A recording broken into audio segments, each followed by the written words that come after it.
Esto es Escribe Monstruo Escribe, una dimensión para pensar el guión de cine fantástico. Soy Paulo Soria, escribo películas de terror, ciencia ficción y aventuras desde los años del VHS. Y acá, al otro lado de la realidad, pienso en voz alta de qué se trata esta profesión, de contar otros mundos.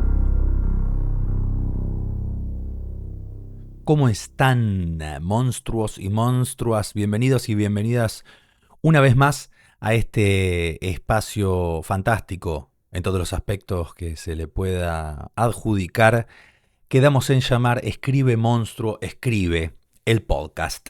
Hoy nos vamos a dedicar a una clave fundamental para, no voy a decir escribir películas fantásticas, para escribir películas, que es lo heroico. Lo heroico como columna vertebral de cómo pensamos las historias desde hace 2400 años, más o menos, quizás sea más. Por lo menos, más o menos ese es el tiempo en el que podemos estipular que se las piensa, porque son las escrituras que están hechas. Quizás se lo piense así desde mucho antes. ¿Cuál es la importancia de los héroes en las historias que contamos? En principio, poder visualizar el periplo de un héroe. Nos vamos a meter también, obviamente, en antihéroes, en mártires, como anuncia el cartelito, el título de este episodio. Pero lo heroico, lo que constituye esa columna vertebral de cómo contamos historias, ¿no? Nos sirve para escribir y para analizar películas. Esa es la importancia de poder descifrar, de poder comprender, en realidad más que descifrar, porque ya los han descifrado a los héroes, o al menos el desarrollo de su arquetipo, ¿no? Es importante comprender el valor de los héroes y las heroínas en nuestra cultura, y es importante poder comprender cómo es que alguien, un personaje, se transforma en héroe, ¿no? ¿Por qué es un héroe? ¿Qué es lo que viene a traernos? ¿Por qué nos tiene que importar? Tengamos en cuenta que directamente se usa la palabra héroe como sinónimo de protagonista, casi, ¿no? Muchas veces se dice el héroe de tal historia, la heroína de tal historia, aunque no esté vestido o vestida de romano o romana, como yo qué sé, como está la Mujer Maravilla, ¿no? ¿Por qué tenemos que llamar héroe a un personaje como Neo de Matrix? ¿Por qué llamaríamos heroína a Anna de Frozen? ¿Y por qué Elsa de Frozen, al menos en la primera historia, en la primera película, no es concretamente una heroína? Esas son cosas que vamos a ir tratando de desmenuzar a medida que vamos pensando todo esto.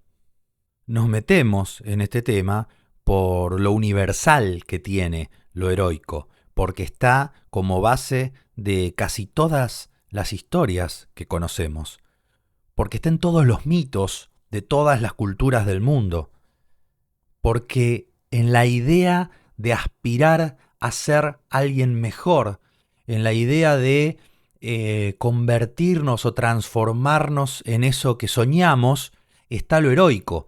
Y los héroes vienen a contarnos eso, vienen a recordarnos que podemos ponernos un objetivo, lograrlo y compartirlo con nuestra comunidad.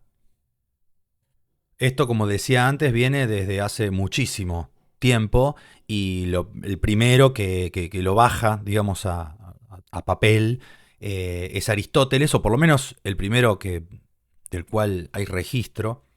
Cuando él define la tragedia, habla de los héroes, ¿no? Como esos protagonistas de esas tragedias. Y las tragedias son esas historias que en aquellas épocas contaban cosas que supuestamente habían pasado o traían cuestiones de los mitos, ¿no?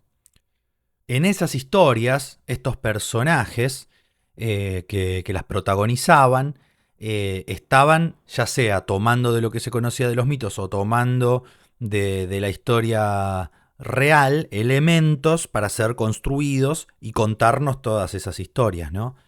Esos elementos que se toman de la realidad para construir a los héroes es lo que genera lo que Aristóteles llama mímesis, o mejor dicho, esa es la mímesis, ¿no? El imitar elementos de la realidad. Por lo tanto, los héroes no son un invento falso, espejos de colores con los cuales fascinarnos y nada más, sino que están tomados de elementos de la realidad, ¿no? Tiene que ver con, como decía antes, nuestros deseos,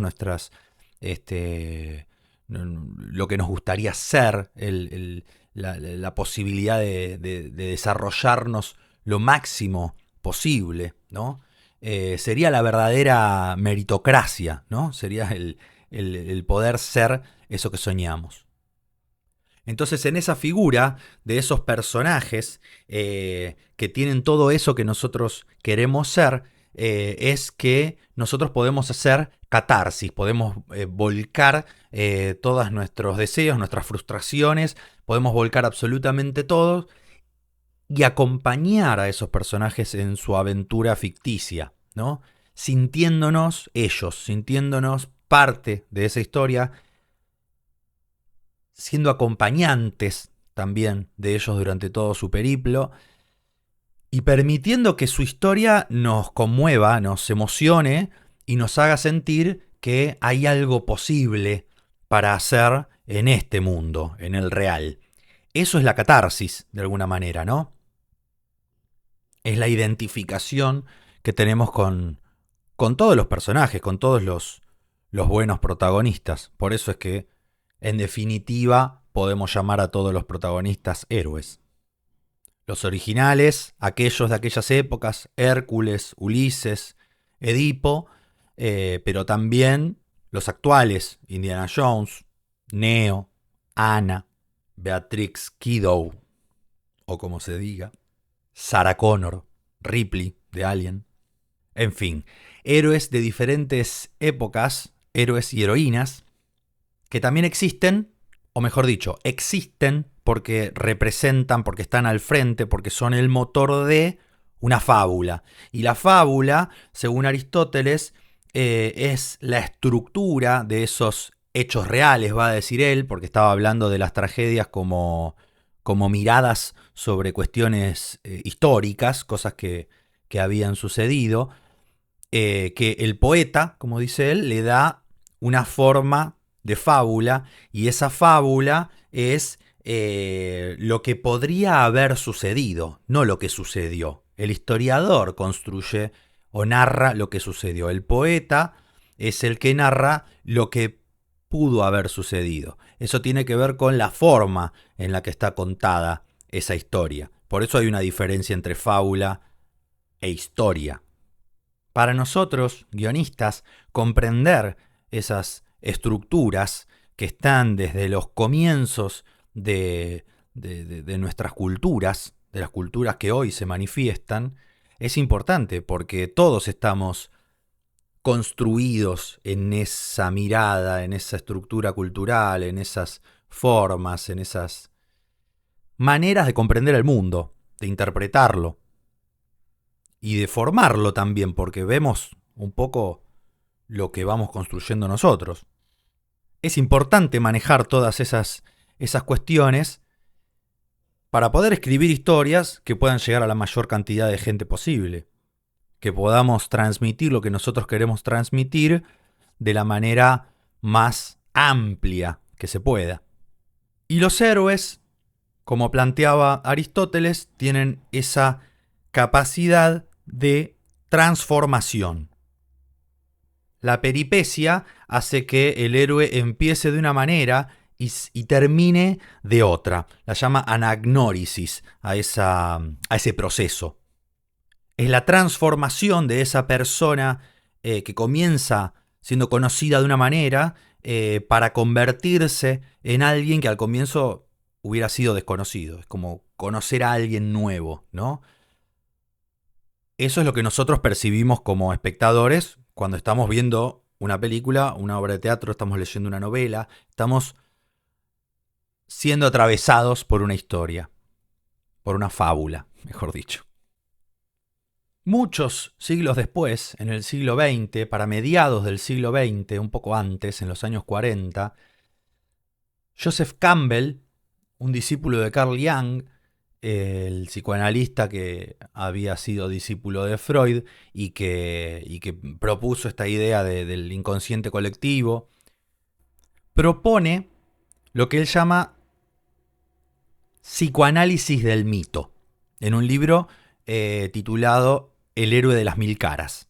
Ahí él hace un análisis de lo que va a llamar el camino del héroe a partir de ejemplos de culturas de absolutamente todo el mundo, de diferentes épocas, de diferentes lugares, diferentes idiomas, diferentes religiones, mitologías. Ahora, lo increíble es que todas confluyen en las mismas ideas, en la misma necesidad de tener personajes arquetipos, ¿no?, que representen la iniciación a un camino de pruebas que lo va a llevar a la transformación personal, a la superación personal, y que esa superación personal va a funcionar como ejemplo para toda su comunidad. Eso es un héroe, y esas figuras están en absolutamente todas las culturas del mundo, va a decir Joseph Campbell. La construcción de un arquetipo es, sin dudas, una de las misiones más importantes que tenemos como escritores de películas. Y si no escribimos películas, pero sí somos fans de las películas, si nos gusta ver películas, si somos cinéfilos, es importante también que podamos comprender la forma de un arquetipo y su función, mejor dicho, más que la forma, ¿no? El arquetipo, en particular el arquetipo del héroe, no es una imagen a copiar tal cual. Digo, si nosotros pretendemos ser como Han Solo, estaríamos completamente locos, porque Han Solo es un personaje. Pero sí podemos permitirnos ser conmovidos por Han Solo y plantearnos en nuestra vida, reflexionar, por ejemplo, como hace Han Solo, jugársela por sus semejantes, como hace finalmente Han Solo. Esas transformaciones son las que nos invitan a ser los héroes. Entonces los arquetipos, si bien Carl Jung habla de una especie como de herencia, ¿no?, son formas culturales, ¿no? Son construcciones culturales que todos llenamos de miradas, de sentidos, de experiencias. Los arquetipos son eso que es como...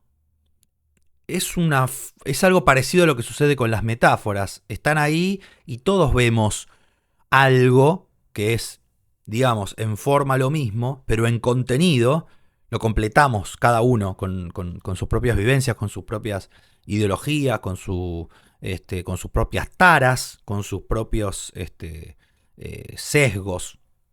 Con todo lo que somos, completamos una metáfora y también completamos un arquetipo, ¿no? Por eso es que cuanto más universal es ese arquetipo, cuanto más arquetipo es ese arquetipo, mejor funciona, más universal es. Eso es lo que quería decir. Cuanto más arquetipo es un arquetipo, más universal es, porque más nos permite a todos de diferentes lugares del mundo vernos reflejados, porque en realidad estamos completando nosotros eso que nos está proponiendo la fábula. Todo ese camino de transformación analizado por Joseph Campbell, que tiene varias etapas, que comienza con el héroe en su aldea, digamos, en su mundo ordinario, es llamado a una aventura, no se atreve, finalmente se anima, hay un personaje, una ayuda sobrenatural, un sacerdote iniciador que lo inicia en ese camino de pruebas para ver qué tan preparado está para la aventura. Esa aventura la enfrenta cuestiones externas y también enfrenta cuestiones internas. Encuentra aliados, encuentra amuletos y finalmente se debe superarse a sí mismo en figuras tan grandes como la paterna, figura paterna o concepto de autoridad, ¿no? Para estar listo para lo que llama la gracia última, que es eso que el héroe va a buscar y que lo va a terminar convirtiendo en héroe. Y que para alcanzarlo deberá enfrentar su propia muerte, deberá tener la valentía de arrojarse a la muerte y por eso muchas veces morir simbólicamente y resucitar simbólicamente o no, o morir y resucitar en serio, en la ficción, ¿no? Y con esa gracia última que va a conseguir, ese vellocino de oro va a regresar a su aldea con una enseñanza universal para todos sus semejantes. Todo ese periplo es analizado por Joseph Campbell, como decía, en diferentes o a partir de diferentes culturas de todo el mundo, manifestaciones mitológicas, leyendas, historias, cuentos, textos religiosos, filosóficos. Y no es para él otra cosa que una manera de comprender la mente humana. Él va a decir que los mitos son, mejor dicho, va a decir que la mitología es psicología mal comprendida como historia. Para él, la mitología es psicología, es una manera de comprender qué es lo que nos pasa en la cabeza y en las emociones a los seres humanos. Y de esa forma lo plantea. Joseph Campbell no habla de cine, al menos hasta ese libro. Cuando el cine se hace autoconsciente en los años 70, empieza a mirar a Joseph Campbell. Y uno de los primeros que hace un templo de todo esto es George Lucas con La Guerra de las Galaxias. Toma todo el periplo del héroe, no exactamente como se da en el libro, porque tampoco es necesario que sea un paso atrás de otro, aunque después se convierte en una estructura cinematográfica más condensada, que ahora lo vamos a pensar un poco. Lo propone a través de, bueno, en principio el periplo de Luke Skywalker, que no es el único héroe de la historia. También tenemos a Han Solo, como decía antes, también está la princesa Leia, que es una heroína, pero el protagonista de toda la primera saga, del episodio 4, episodio 5 y episodio 6, es Luke Skywalker, que va a ser el que haga el mayor cambio, la mayor transformación de ser aparentemente una persona completamente común a convertirse en un Jedi salvador de los rebeldes.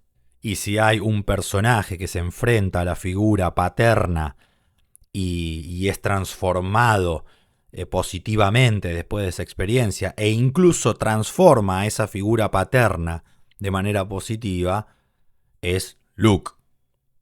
Después de haberse enterado que su propio némesis es su padre, sigue su camino y lo transforma. Y terminan en un encuentro espiritual entre ambos, ¿no?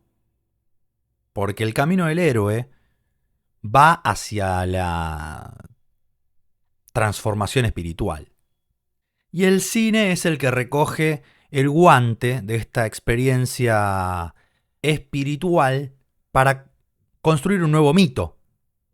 Para cuando Joseph Campbell escribe El héroe de las mil caras, él propone, él reflexiona que las sociedades de ese momento, las sociedades contemporáneas al libro, estaban dejando de ser basadas en lo mitológico espiritual y empezando a convertirse en sociedades basadas en lo político económico.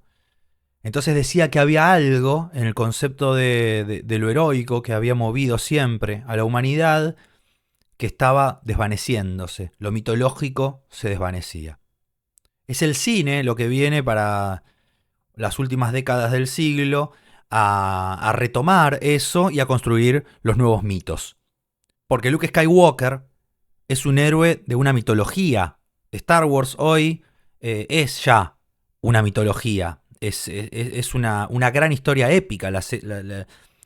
Lo épico, las epopeyas son grandes, son muchas tragedias juntas, ¿no? Muchas historias heroicas juntas, sagas. Las epopeyas eran las sagas de los griegos.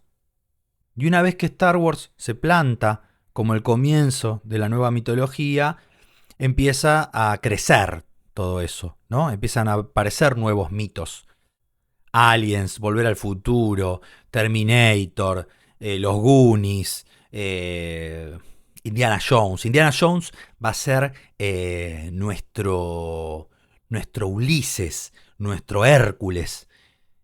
Tranquilamente podríamos imaginar una estatua de Indiana Jones en el medio de Grecia, porque tiene esa esencia de esos héroes, esos personajes que queremos ser. ¿Quién no jugó a ser Indiana Jones después de haber visto? ¿Quién no, cada vez que ve que baja una cortina de un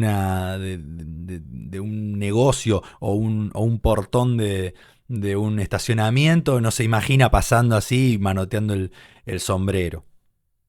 Ese disparo de la imaginación, de querer ser, de querer vivir ese tipo de historias es lo que los héroes nos invitan a hacer, lo que los héroes nos traen.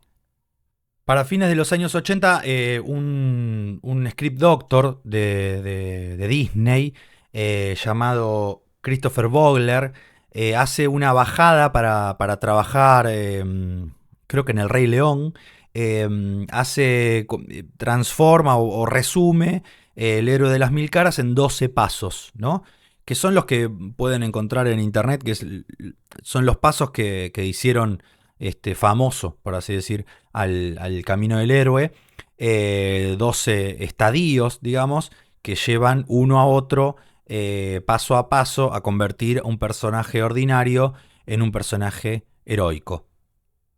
Ese paper con los 12 pasos que resumían el camino del héroe terminó, moviéndose por todo Hollywood y él se convirtió en una especie como de eminencia del camino del héroe y escribió un libro que se llama El viaje del escritor, donde desarrolla más concretamente esta adaptación que hace del héroe de las mil caras de Joseph Campbell al formato cinematográfico. Y eso es lo que en general hoy se conoce como Camino del Héroe.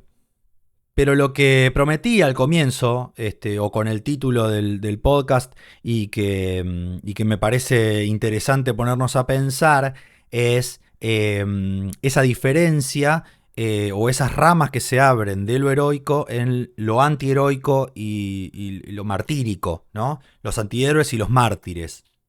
Antihéroe sería, como bien lo define el nombre, lo contrario al héroe. O sea, si el héroe es un personaje que se atreve a enfrentar absolutamente todo para traer una enseñanza para sus semejantes, porque está pensando en la mayoría, el héroe siempre piensa en la mayoría, no piensa en sí mismo, porque si pensara en sí mismo no se atrevería a enfrentar la muerte.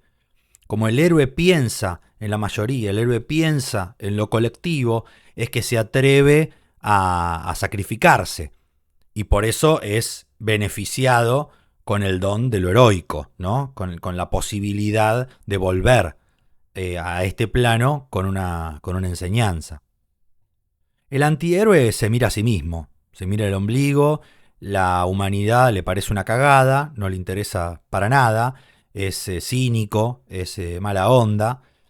Y a mí me gusta mucho cómo se plantea a una heroína tan importante como fue Sarah Connor en Terminator 1, cómo se la plantea en Terminator 2, porque ella aparece en la 2 como una especie de antiheroína, como planteo.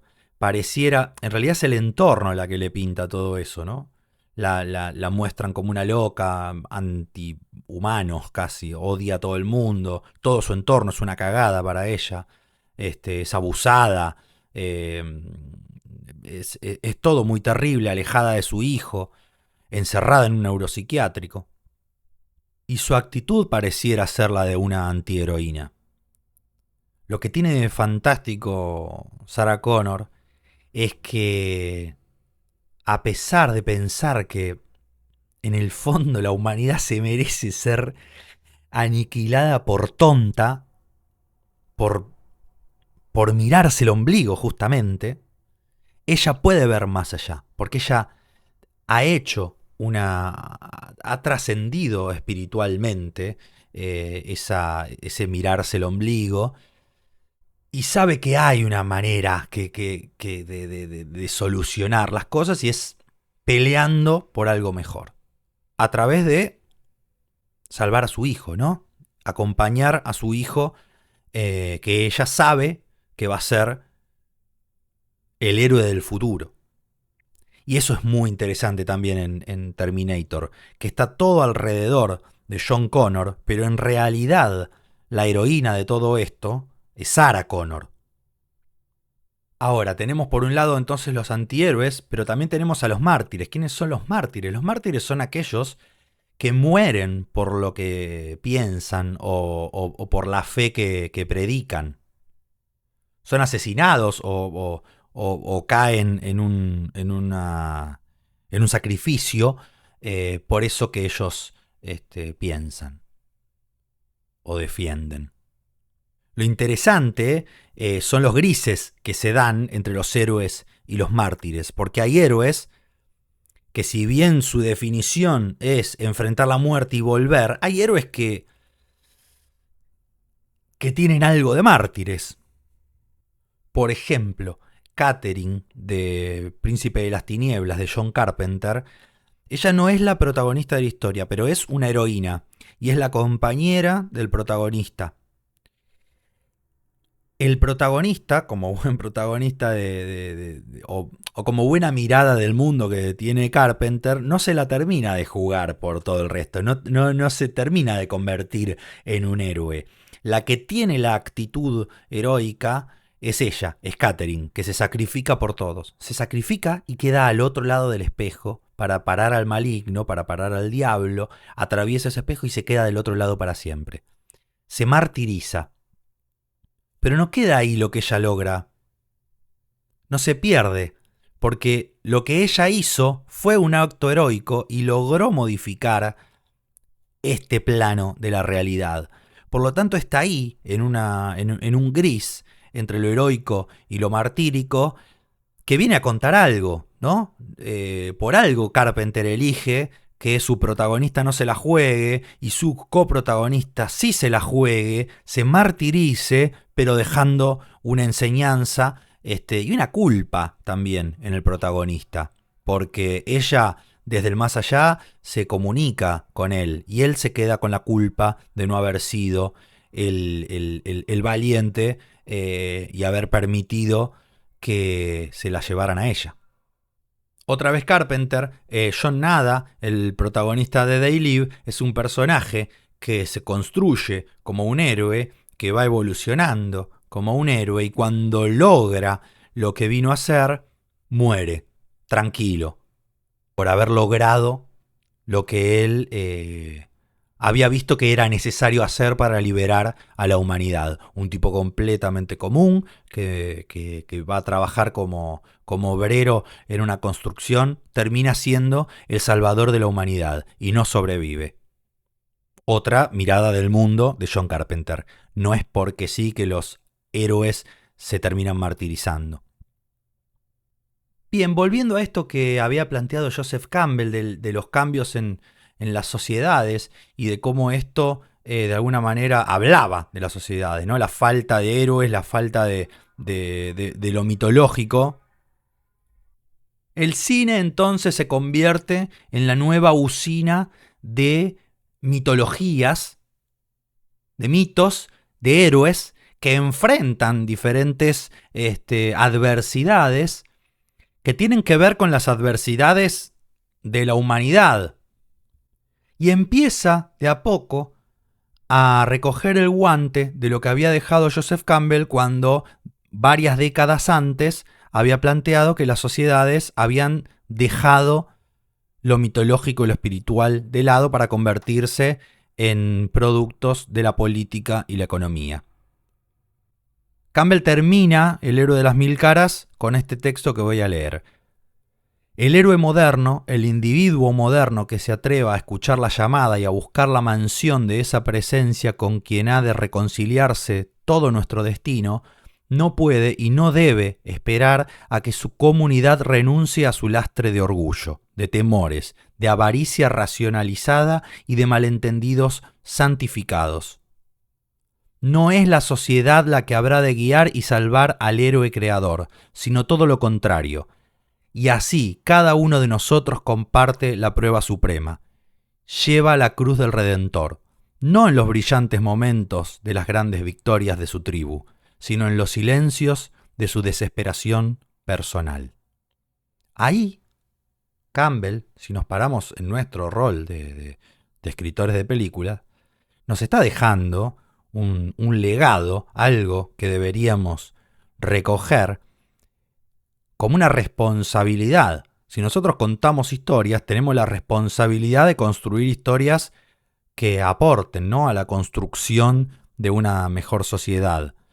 Y los héroes son eso, son el arquetipo que nos permite construir la idea de ser mejores y de que una comunidad sea mejor. Más allá del concepto mesiánico del héroe, porque también se lo analiza y se lo ve como algo muy mesiánico, ¿no? O sea, Cristo es un héroe, Buda es un héroe, Krishna es un héroe. Pero lo que está planteando acá Joseph Campbell es que es la representación de lo colectivo el héroe. No es uno solo, es todos en esa figura arquetípica.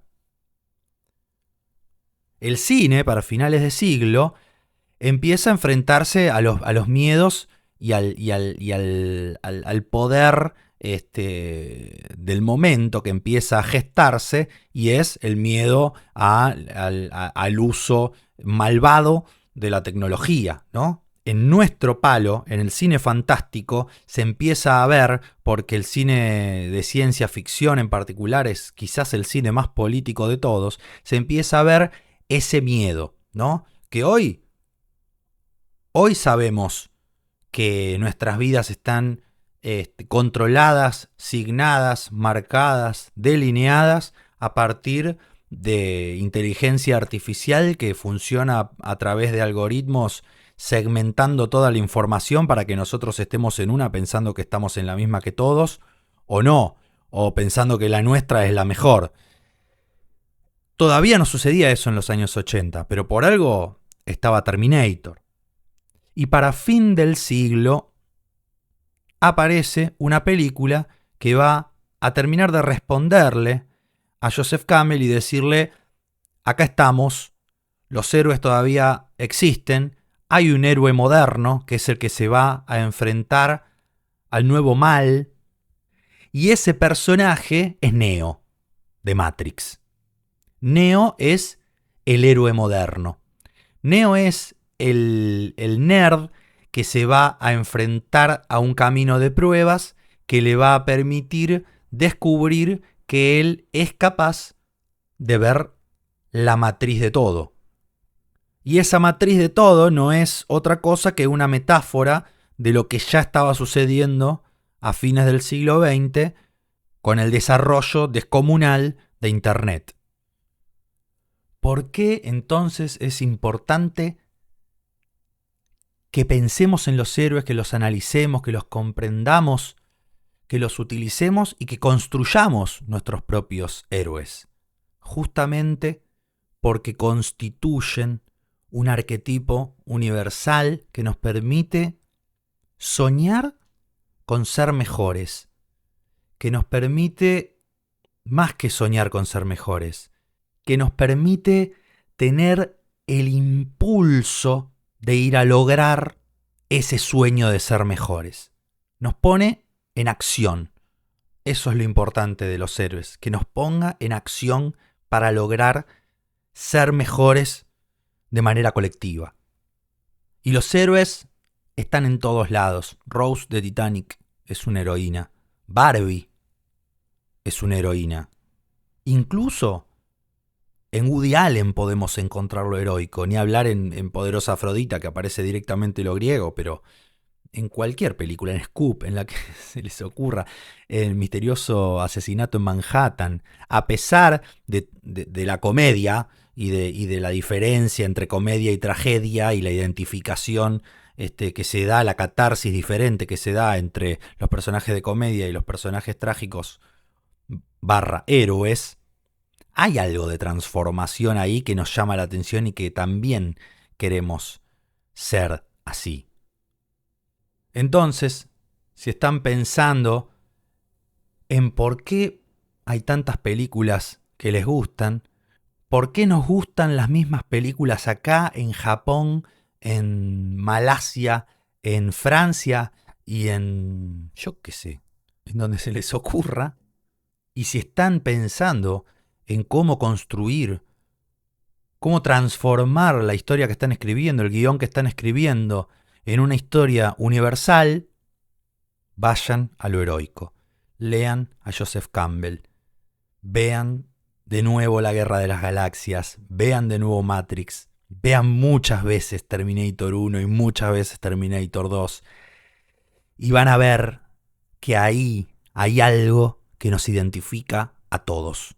Porque todos queremos ser Neo, todos queremos ser Luke Skywalker y todos queremos ser Sarah Connor. Espero que les haya gustado, que les haya servido estos pensamientos acerca de los héroes, antihéroes, mártires y todos esos personajes fantásticos que nos gustan.